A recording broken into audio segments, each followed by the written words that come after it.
How's it going, everybody? My name is Ged. This is Fabulous Flicks, and today we are here to break down episode 2 of the House of the Dragon, the Rogue Princess.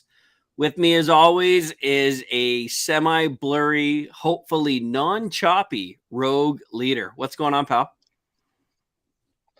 Life couldn't be better up here in Muskoka country, but yes, we are on some dirty Walmart internet of some sort, so fingers crossed as I hide out in my 25 square feet.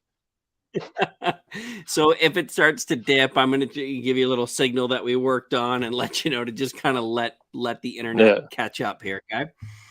All right, so episode 2, I've got a breakdown. The goal this week is basically to kind of run through at high level what happened. Obviously, there is going to be spoilers here. Maybe give a couple, like just a quick refresh on who some of these characters are, and maybe talk about some of the significance of what had happened.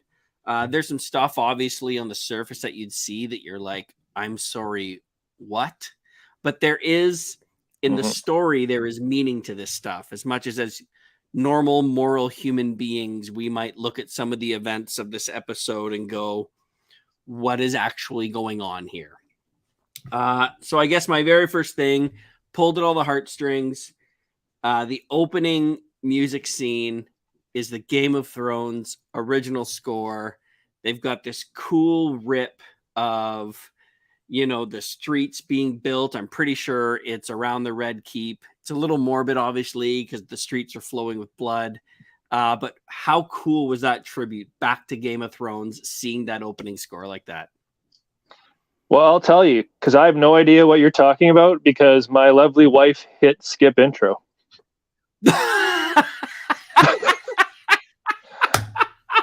I'm like, what are you doing? And she's like, I just saved you 2 minutes. I was like, whatever. I'll get it next week. Bogey. Yeah. So they went through the score, and it was like, be prepared for my take next week.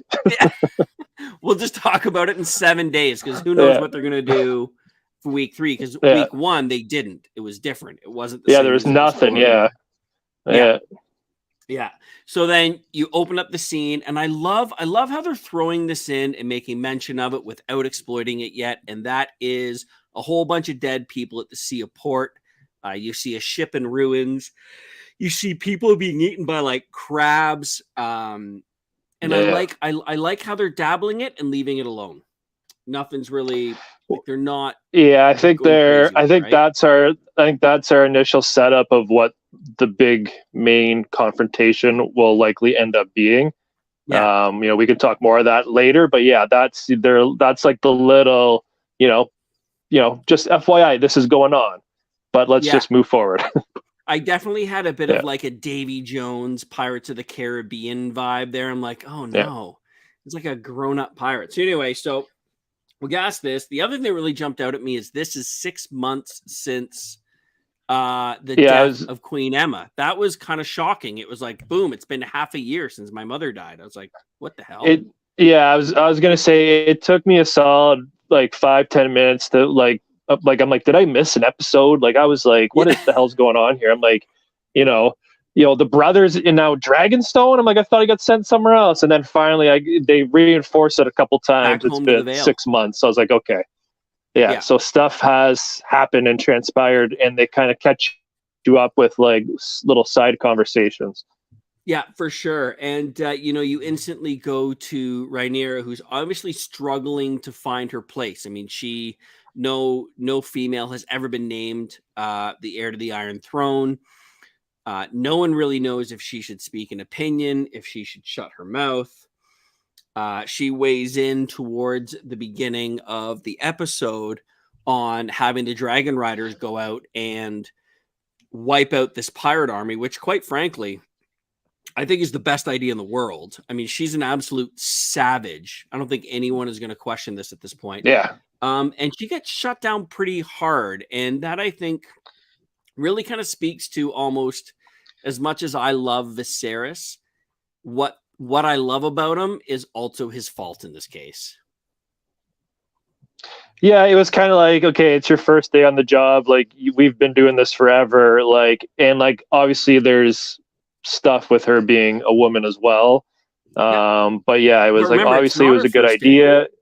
Not her first day. Though. Remember, she's Oh, been. true. This is Yeah, 6 true. months, Yeah, right? six And that's months. and Yeah, that's what I'm trying yeah, to think. yeah. And Like they still, my guess is yeah, and they this still don't isn't the respect her first opinion time. at all. Yeah, You got it. yeah. Yeah. So there's this very But yeah, interesting struggle. lots of shades of Daenerys there as well. Like she seems to want to use force and power as a demonstration versus Yep. diplomacy. Yeah. Yeah. No, I absolutely agree. Really cool moment afterwards. Somebody from the King's Guard passes away peacefully in his sleep of old age. Everything's great. Probably And for milk of the puppy in his sleep. milk of the puppy, that's right, in his sleep. And, ironically or fittingly, Rhaenyra, I almost said Daenerys, Rhaenyra is asked to accompany Otto and pick a new member of the Kingsguard.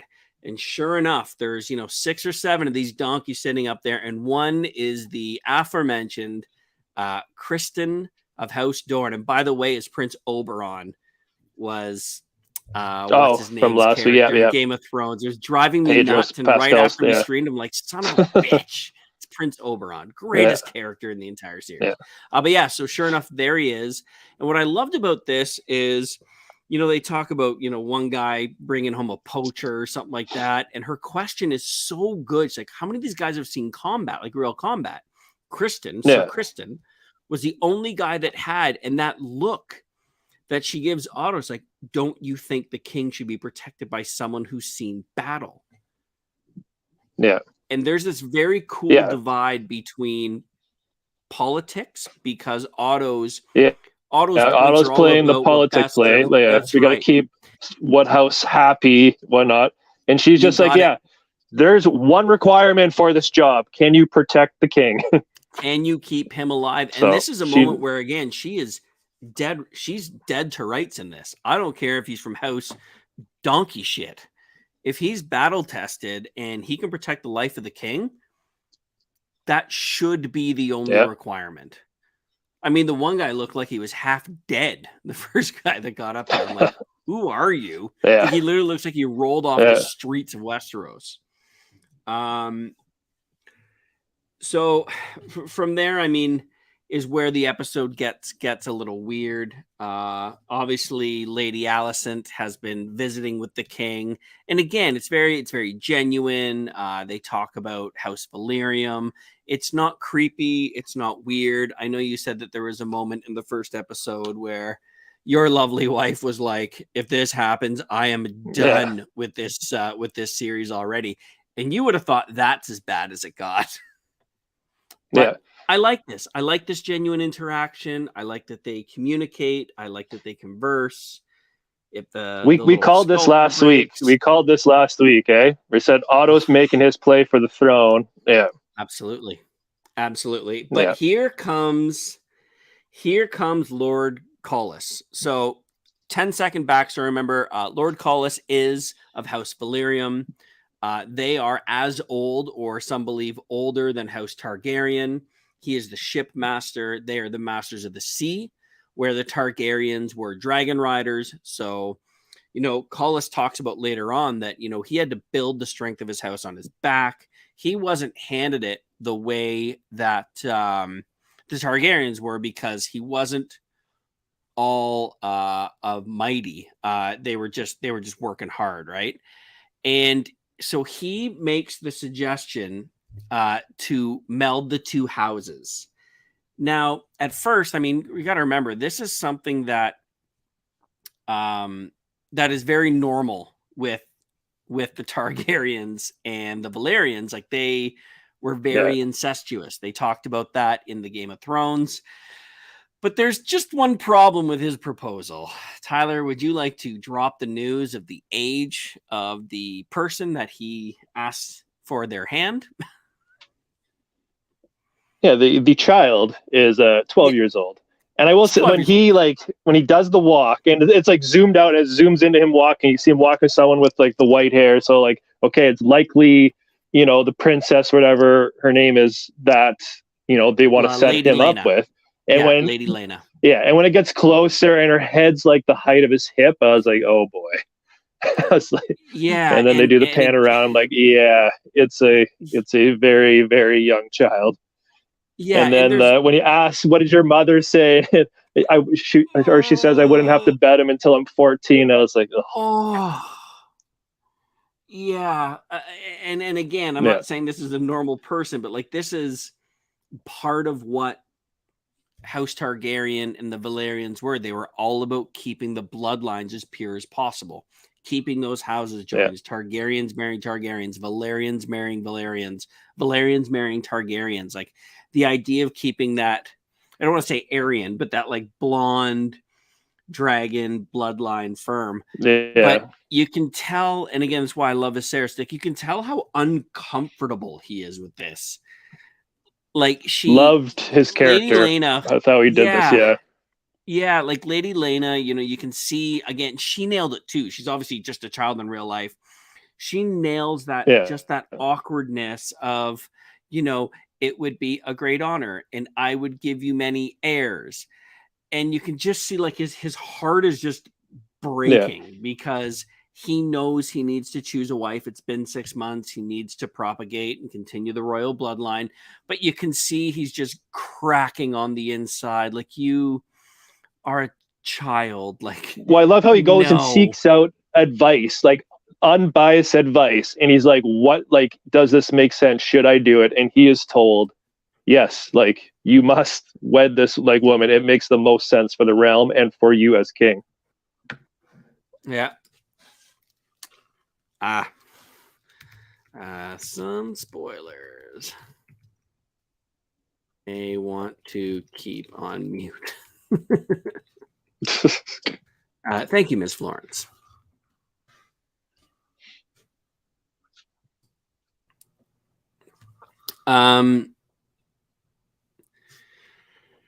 Yeah, it's like it's a dicey situation. Obviously right after this, again, you got to give credit to Viserys because he's genuinely a good person about this, and obviously this is like I got pure Ned Stark vibes going on here. He's not looking good for the end of this season. Now all of a sudden, there's been a dragon's egg stolen. The dragon's egg is called Starfire. It is the dragon that was put in the crib of baby Balon, who unfortunately only lived for less than a day. God, that was a rough way to start a series, but extremely powerful. And he's decided that he's now Prince of Dragonstone, even though Rhaenyra is the Princess of Dragonstone by rightful law. Yep. And he's taken his lady friend. It sounds kind of weird to say whore. I mean, a little aggressive. But he's taken his lady friend, what the Lady says. Masara. Yep. Yeah. And they're now living in Dragonstone with his 2,000 gold cloaks. And he's decided that she's pregnant, which... Yeah, I love how he basically just lied all about that to rile up his brother, essentially. Yeah. Yeah, the whole thing. So the king says he's going to go. And then Otto says, you know what? It's way too dangerous. I'm going to go. So he grabs Sir Criston and 20 of his best guards, and they head off to Dragonstone. And that's where it gets a little interesting. What did you think of that walk along the path? And then they kind of meet and they have this standoff. We won't talk about what happens right after that right away. But what did you think of that exchange where, Otto's basically saying like he's disgracing his house. He's ruining his name. And you can see I thought that it was cool. And is this the first time we've seen Dragonstone? Was it ever shown in Game of Thrones? Dragonstone. It was always mentioned. Like obviously that was time crosses the sea. So that head. Oh, okay, that's the first stop. Yeah. So when they cross the sea, finally, they settle in Dragonstone. That is their base of operations. Okay. Yeah. Yeah, I was wondering if we'd seen it before, but it was cool. Landing. Yeah, I was wondering. Yeah, and the distance-wise too, I was like, okay, did they fast travel there, or like, does it make sense they got there like right away? But I thought the conversation, Matt Smith is just chewing up Ola's lines, which I love. And the standoff was great. The visuals of kind of like the fog or the mist everywhere, and then the whole time you kind of have this. I was anyways felt this eerie on edge, knowing that his dragon is somewhere out there. Like, Yeah. And the whole time I'm questioning, why are you sending 20 dudes after this guy when you know he has a dragon? But yeah, so his dragon shows up. His dragon's name is Caraxes. It took me a couple minutes to find it because it's not really mentioned it a lot. But so Caraxes is sitting up on the ledge. Daemon's got the sword pointed, and then all of a sudden, out of nowhere, you see Cyrax show up. And Cyrax, although not as big as Caraxes, there's something just lethal about the look of Cyrax. And riding Cyrax, of course, is Princess Rhaenyra. And this really, to me, is, as you'd call it, a TSN turning point early in this season. There is a very bold but polite exchange, a very firm political exchange of conversation in the ancient Valyrian tongue between Rhaenyra and Daemon that gets to the point where she basically says, I'm the only thing stopping you from being the heir. So if you're going to kill me, just get it over with. She basically says, and let's get rid of all this bother. It's basically kill me or fuck off. And very, very, very cool. And sorry, just to back up 2 seconds, even when Otto says, please take the princess home, she literally looks and says, I'd be careful laying a hand on me. Cyrax is a little protective. You can see her dragon in the background, just ready to go nuts. Yeah. What did you think of that moment? Yeah, I thought all that was. Go ahead. Yeah, it was great. I thought she's doing a tremendous job as an actress. And then the other thing I thought was kind of cool too, they established like in the first episode, she has a pretty good relationship with her uncle. So she more or less calls his bluff, knowing that, as long as he's been truthful to me, I know he's not actually going to hurt me if I just, go face to face with him. Yep. Yeah, and she calls him out. Obviously, the Lady Massara is not pregnant. They are not getting married the next day. The Lady Massara obviously understands Valyrian, which is interesting because she leaves. She wants nothing to do with this. And then he turns around and he chucks Starfire at Rhaenyra, and she catches it. Yeah. But that's a huge, huge defeat. She gets back on Cyrax, and then she's got to go and face her father, who's upset for all of 13 seconds until she realizes that she accomplished what nobody else could. What do you think this does for the relationship between Rhaenyra and Viserys? Do you think that after this moment, that after this happens, does he give her some breathing space? Do you see him starting to include her on council meetings, even to the dismay of some of the other council members? Like, do you see this taking a turn after this happens?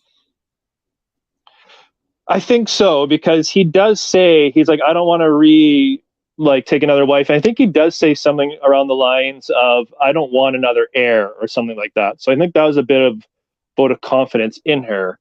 But it will be, once he does take his wife, it'll be tricky down the road because obviously everyone's going to be begging for children. And then if he does have that boy, will he change his mind about Rhaenyra?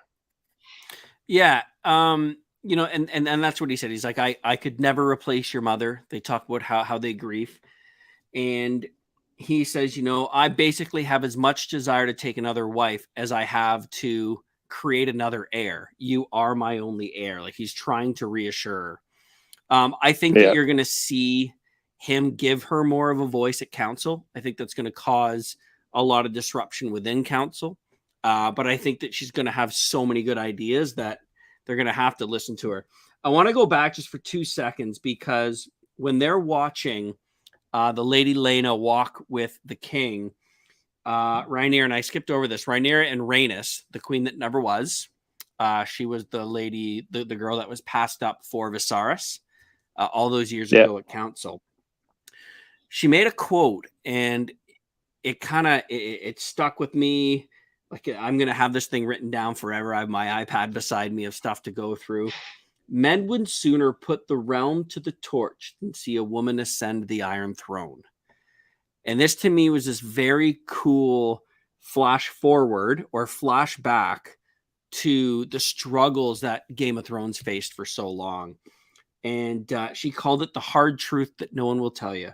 Man would sooner put the realm to the torch than see a woman ascend the Iron Throne.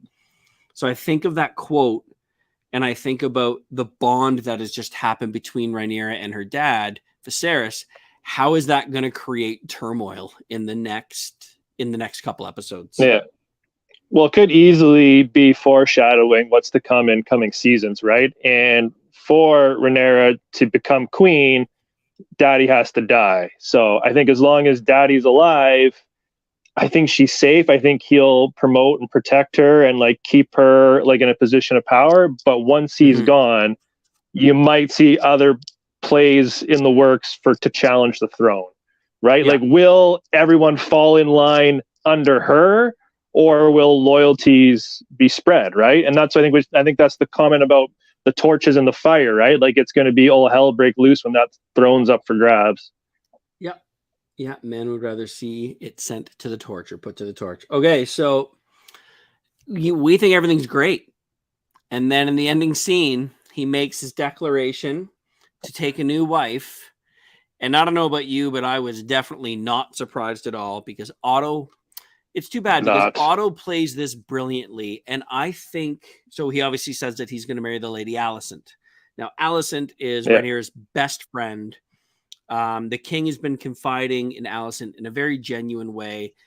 And obviously this is what's going to derail the entire thing, as obviously Lord Corlys wanted nothing more than to blend the bloodlines to keep it strong, to keep it pure. Yeah. So let's just take that scene for what it is. The whole world erupts. Corlys leaves. Rhaenyra leaves. She's upset. Obviously, Alicent didn't share that information with her. And then the ending scene. I think the visits with the king had been secrets as well, right? I don't think she knew they had been secretly meeting for the last 6 months. So, correct. The work they just did on their relationship. Yeah, then the work they just did on their relationship is all undone with that one move, right? So. Again, there's going to be tensions there.